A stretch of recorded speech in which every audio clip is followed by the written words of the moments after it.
வந்து இது ஒரு கிராமம் சார்ந்த ஒரு குடும்பம் சார்ந்த தொழில் அப்படின்னு இந்த தொழில் நலிவடையாமல் இளைஞர்கள் கூட ஃபேஷன் டெக்னாலஜி எல்லாம் படிக்கக்கூடிய இளைஞர்கள் கூட இந்த நம்முடைய நெசவாளர்களுடைய கலை இவங்களுடைய தொழில்நுட்பங்களை நாமெல்லாம் படித்துக் கொண்டால் இதுக்கு வந்து export oriented, it is export oriented business. இது பல்வேறு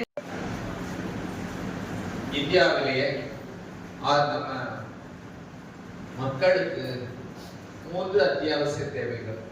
நன்னாளில் எனது காலை வணக்கத்தை தெரிவித்துக் கொண்டு கண்காட்சி நினைவு தினம் நடைபெற்றுக் கொண்டிருக்கின்றது நாடு முழுவதும்.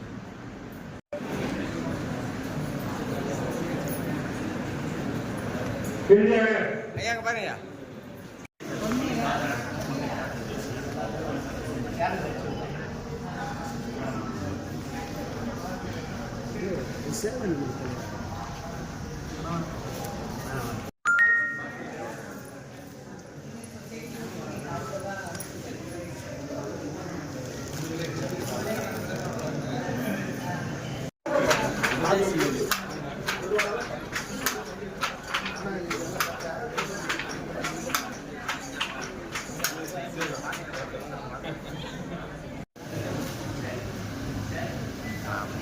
அப்படியே பின்னாடி வாங்க, கொஞ்சம் பின்னாடி வாங்க.